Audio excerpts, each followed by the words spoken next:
All right, American history class. This is going to be the first PowerPoint lecture for the new chapter, Chapter 3.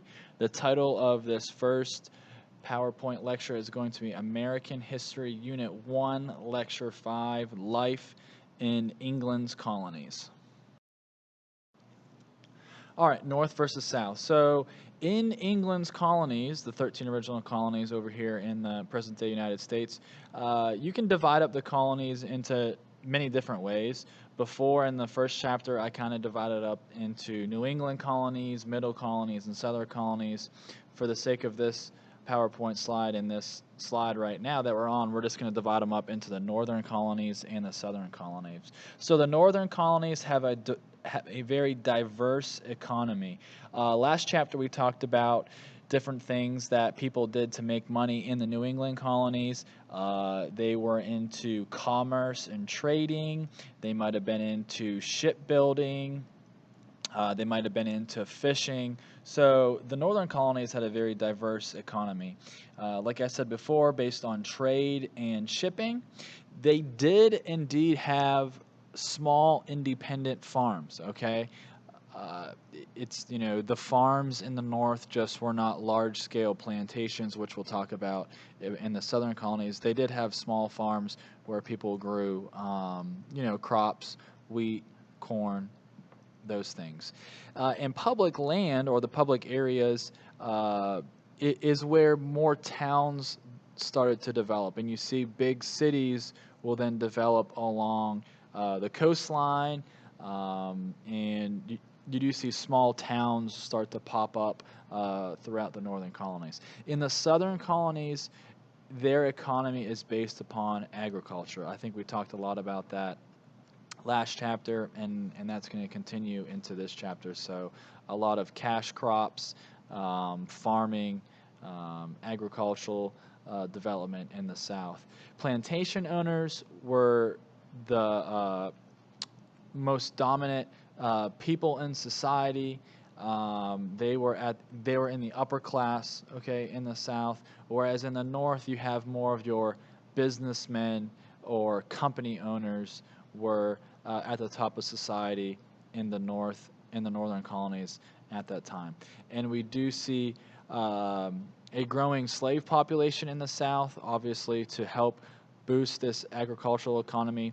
And we talk about these big, large plantations that had tobacco or corn or cotton, but a lot of people did own smaller farms. Okay, there were a lot of people who just had locally small family farms as well. They weren't these big, large-scale plantations in the South.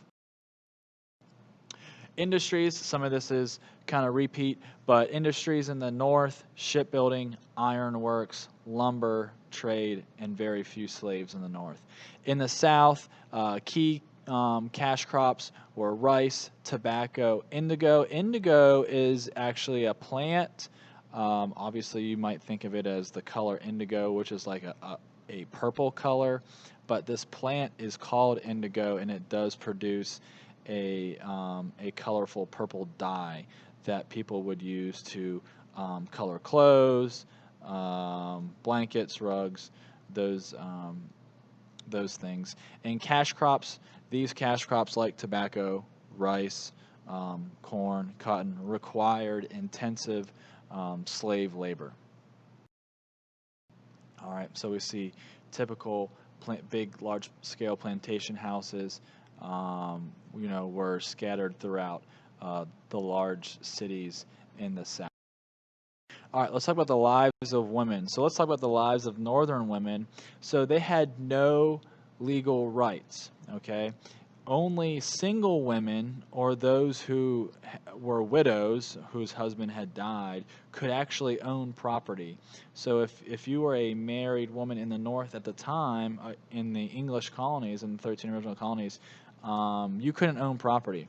Some did work on farms, okay, and they were right there next to the men helping with the farming. Some did also obviously tend to the family life, helped out around the house, okay, kind of kept the house going while the husbands were off at work. Southern women, very similar to Northern women, they had no legal rights, very basic educations.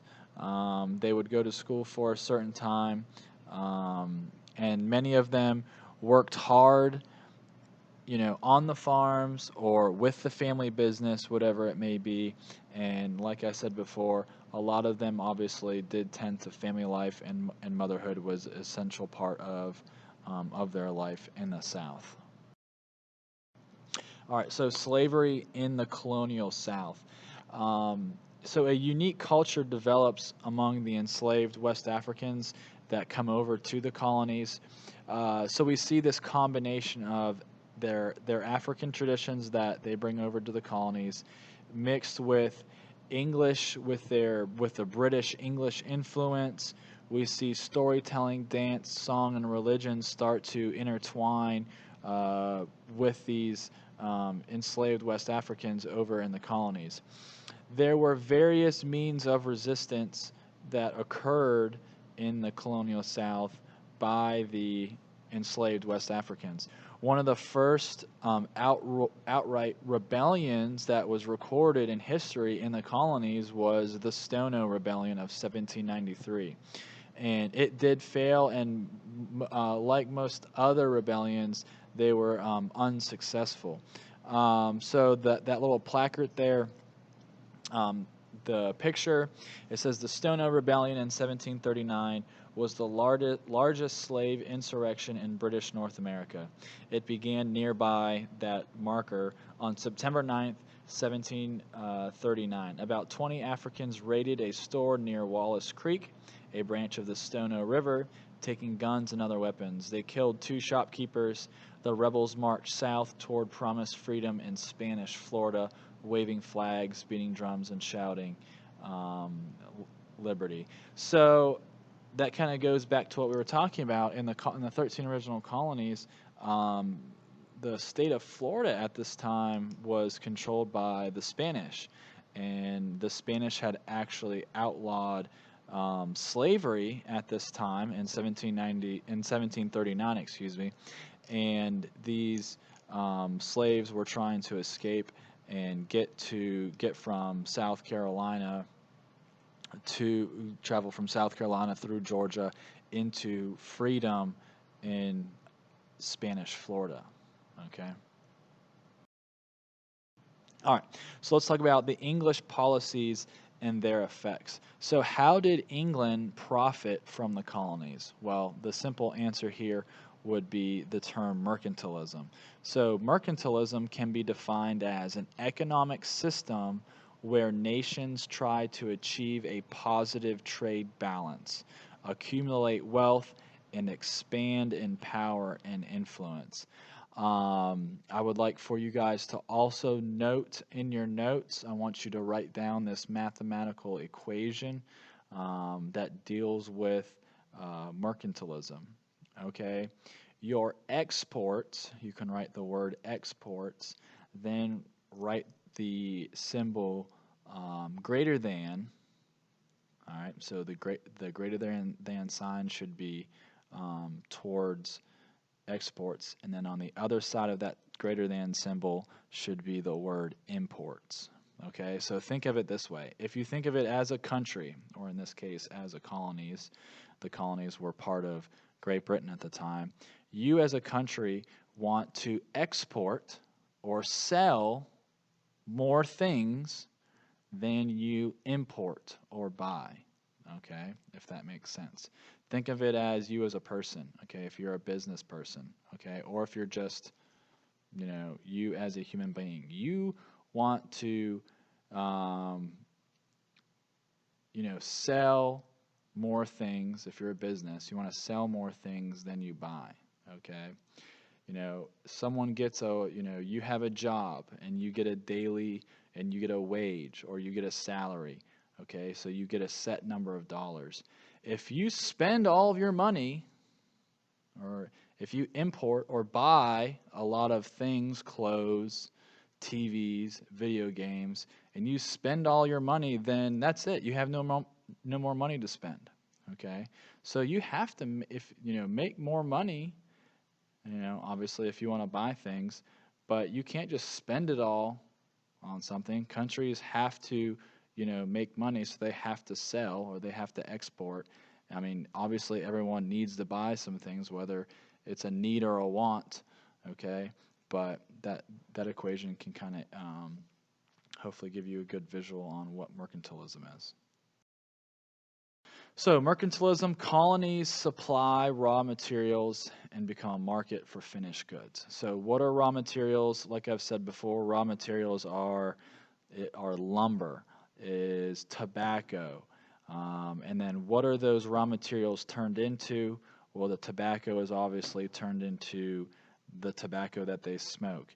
The lumber or the trees, those raw materials are turned into finished goods that might be tables, chairs, clocks, guns, okay, whatever it may be that they make, okay?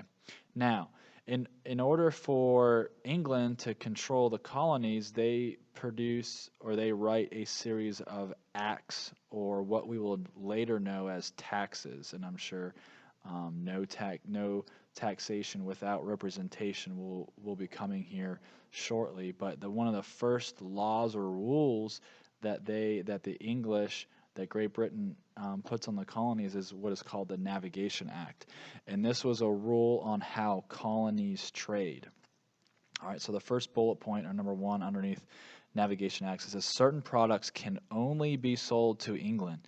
The 13 original colonies belong to England, belong to Great Britain. They couldn't sell, the colonies couldn't sell these products, sugar, tobacco, and rice, to, say, France or Germany or Spain. Okay, they had to sell them to England, because why? Because England wanted those raw materials. Number two, any goods sent to Europe must first pass through England. Okay, so for example, let's say France or Germany wants to buy something. It has to go through England, because then England is going to then mark up that price on that good and make a profit and then sell it to France or Germany. So, they want to benefit, England wants to benefit from the colonies in that way. And, even though these navigation acts were put into place, they weren't strictly enforced. The colonies did kind of go around some of this. They would sell things to France and Germany. They wouldn't always have to pass through, or they wouldn't necessarily always pass through England. So the colonies, like any other business person or business in general, they wanted to make money, and they're going to sell to the highest bidder, or to the person who's going to give them the best price for that raw material.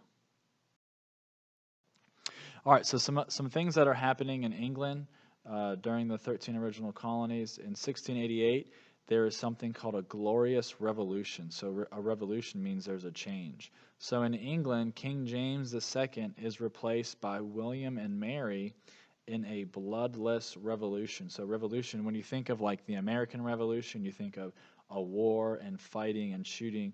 Well, this revolution, there was none of that. There was just a changing of power, okay? The king was kicked out, and he was replaced by William and Mary. And the power in Parliament starts to increase. So Parliament is like our Congress, okay? They are a group of representatives. Well, prior to William and Mary taking the throne, Parliament had very little power, okay? The king or queen had all of the power. Well, now Parliament can now make laws and kind of introduce laws, and their power is starting to increase. English supervision of the colonies and enforcement of the Navigation Acts is very loose. I said that, even though this law is in place, they don't really enforce it. So this is what we call salutary neglect. Okay, so the Great Britain is neglecting this Navigation Act. So colonial assemblies start to gain power and start to, really get rich because they don't have to, abide by any of these navigation acts. And merchants are allowed to do what they want, and colonists begin getting used to some freedoms that they have over in the colonies. So they kind of get forgot. The 13 original colonies kind of get forgotten about during this time. And that will be the end of the lecture. Like always, if you have any questions, shoot me an email.